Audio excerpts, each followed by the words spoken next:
Hi, I'm called Jan. I'm a long-distance trucker.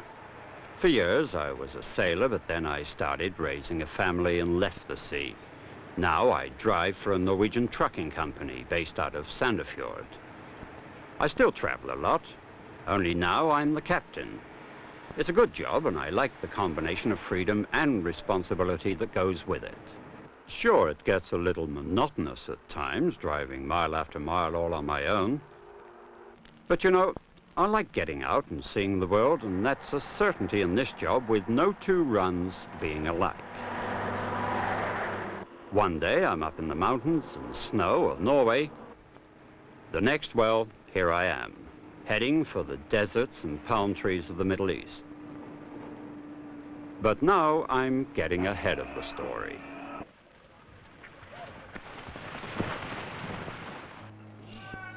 You see, it all started a few days ago.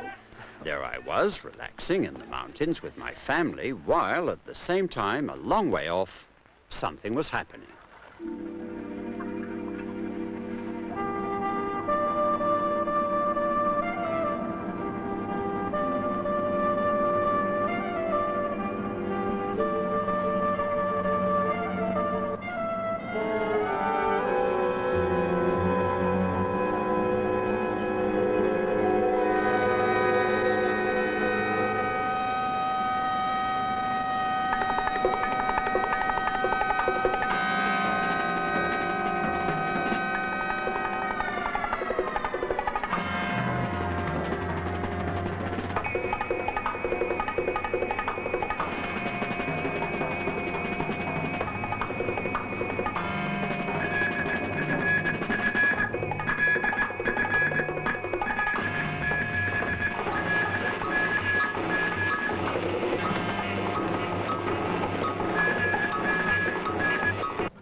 An unexpected breakdown aboard a ship bound for the Persian Gulf, and the necessary spare part was to be made in Norway.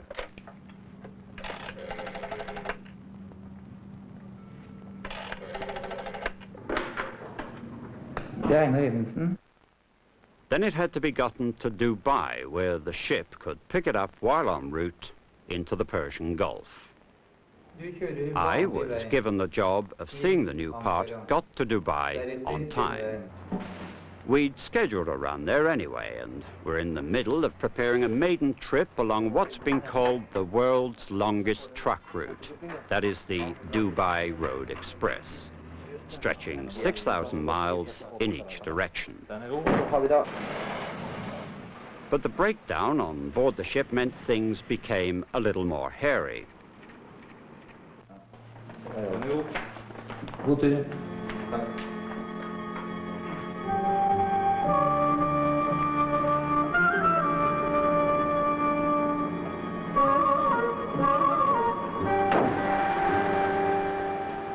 Finally, the spare part, packed in a crate addressed to Serpent's constellation, the ship, was ready to be loaded, along with another 20 tons of cargo for the Persian Gulf.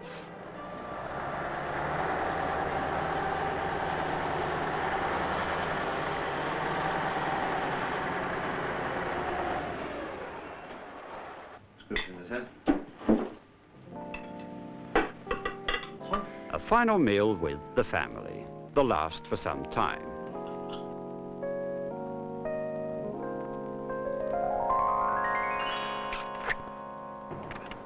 And it's time to hit the road.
You know, driving through Europe's dead easy.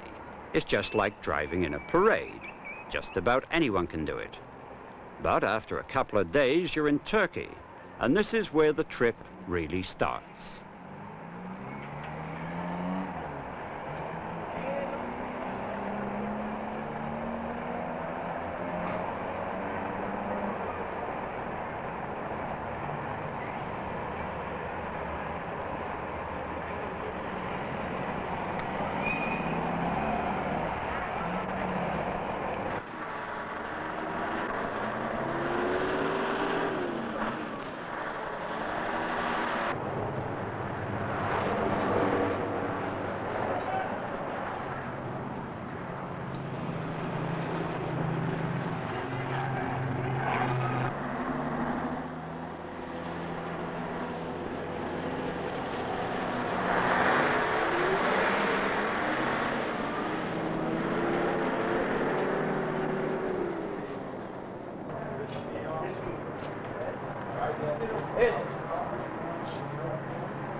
Londra camp is in the European part of Istanbul. It's the meeting place for everybody driving to or from Asia. People are either heading home and taking a rest after the hardships of Asia, or they're getting ready for the jump to the next continent. This is the last chance for a little socializing. After Londra, you're on your own. Ahead lies the loneliness and the adventure.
But it's only a short break for me.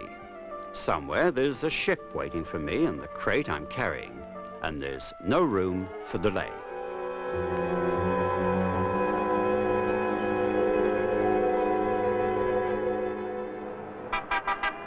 I'm now heading for the bridge over the Bosporus. It starts in Europe and ends in Asia, for me at least. For others, it starts in Asia and ends in Europe. It always feels kind of awesome driving across the bridge. I don't know why. Perhaps it's because the bridge divides two different worlds. Although, on second thoughts, the bridge links two continents. You know, there's something special about this run. Although there's nothing very special about driving to the Persian Gulf. I've done it many times. And my company's made 125 runs in a row now without any trouble. But this trip's different somehow. On earlier trips, we've always turned off to the left once over the bridge, driven over Mount Ararat in eastern Turkey, and then headed straight down to Bandar Abbas on the Persian Gulf. But then they dropped the Bandar Abbas Express. So now I'm heading for Dubai instead, on the other side of the Gulf. And that means an extra 600 miles or more stroppy customs posts. Still, that's no hassle. No, what makes this trip different is that for part of the way, there's no road. But it's no use worrying.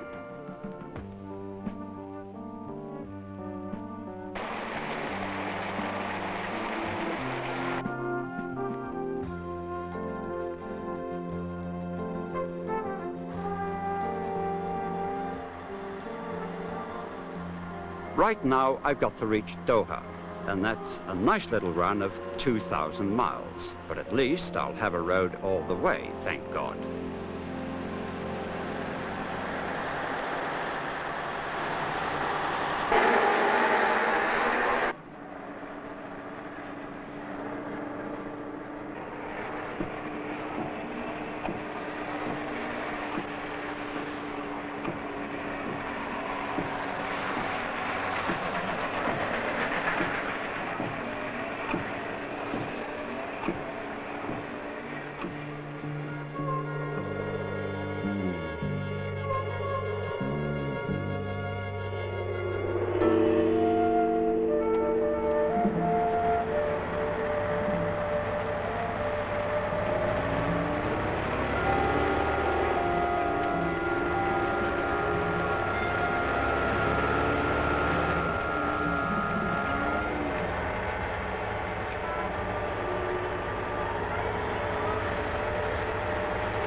Okej.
You're living free, okay at being cool. You don't agree with any man, you're stubborn as a mule. And not a soul can tame you, though you say if you have tried. And many girls have shown you love, and you push them on aside. No one really knows you, they call you Smith by name. And no one really understands that money is your game. Is anyone truly sure about where you come here from? You keep guessing, look, they never see you work. Where do you get your money from? You work.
Hallo. Hallo. Oh, servus. Servus, wie geht's? Ja, es geht gut. Ja? Ich gehe nach Hause. Wo gehst du hin? Ja, ich muss nach Dubai. Und, Dubai. Ja. So, so. Da hast du noch ein schönes Stück Weg vor dir. ja, sicher. Und du wohl heim. Ja, Besser. 5 Tage will ich nach Hause fahren. 5 Tage. Ja. 1000 Kilometer am Tag. Ja, läuft weg.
Well, I've made it to Doha, and as I'll be dropping off half my cargo here, I can also leave my trailer and pick it up on the way back.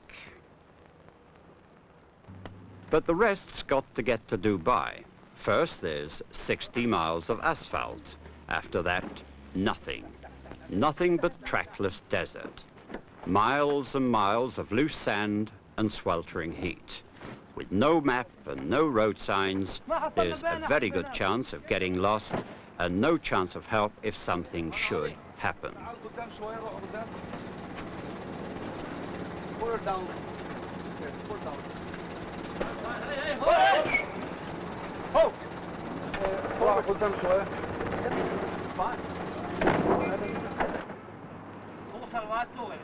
Ja, det är salvator. Hej, hej. Nej, ikke der, hvor jeg står under. Aha. Ikke down below, eh? Ja, down below.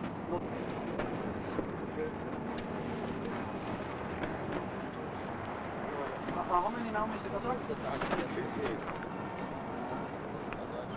20. Balance one. Balance in. Sedan noll. What happens is, as you drive along, the sand builds up in front of your diff, and it gets to such a pressure to suck you then you've got to start digging. But as I say, the best way to do it is keep off the same track. Find a track which is not too deep. As I say, you've got 3 main plots.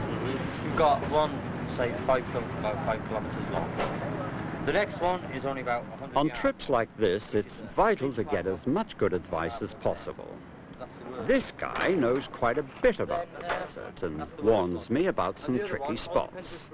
He also says I should change my large round diesel tank under the truck for another one with a different shape. Mine would get stuck in the sand when the wheels dig in, he says. Another tip he gives me is to keep as low tire pressures as possible when in loose sand.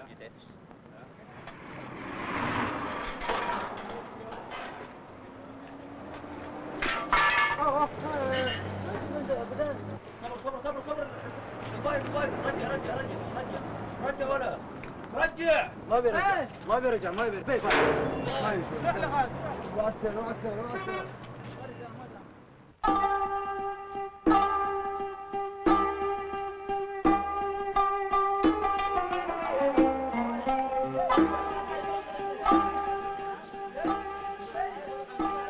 Well, I can take it easy while waiting for the tanks to be switched. But I just can't help thinking. You know, there are Arab drivers who specialize in this run, and even some of them get lost. 14 people are said to have simply vanished out there in less than a year. Now, don't get me wrong, I'm not scared, but you have to admit it's quite a challenge.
I'd obviously let out too much air. After about half a mile, 2 of my tires blew out, and I've only got 2 spares.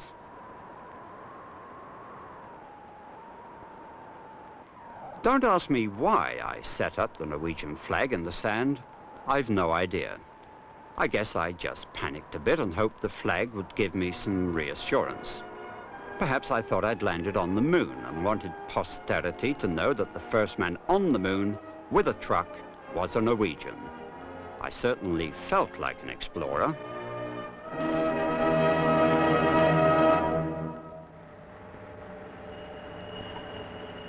Really, I should have turned back and bought some new tires, but I didn't give it that much thought. If you're an explorer, you're an explorer, and there's only one direction, forward.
hoped to use my Robson drive in the loose sand, but neither it nor the bogey hoist works in the heat.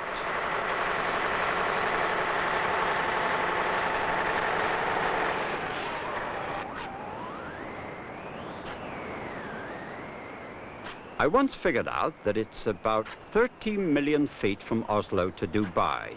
Now look at me, digging my way along 3 feet at a time.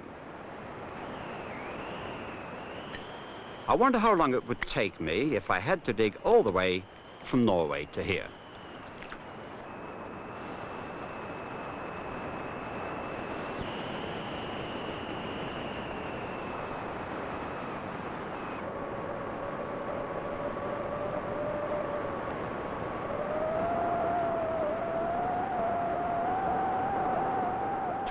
It's certainly taking time. Still, 3 feet is 3 feet. Getting closer all the time. 3 feet closer to Dubai.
Serpent's constellation, Gagship 48. Calling to pilot skipper, over.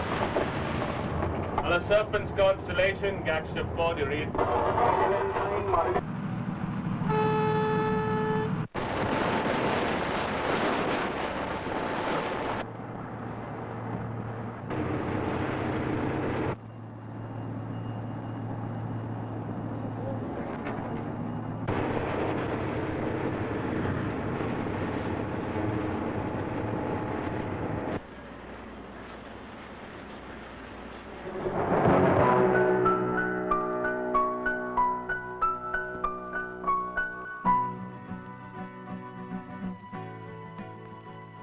Well, that's that. Now all I have to do is drive back home.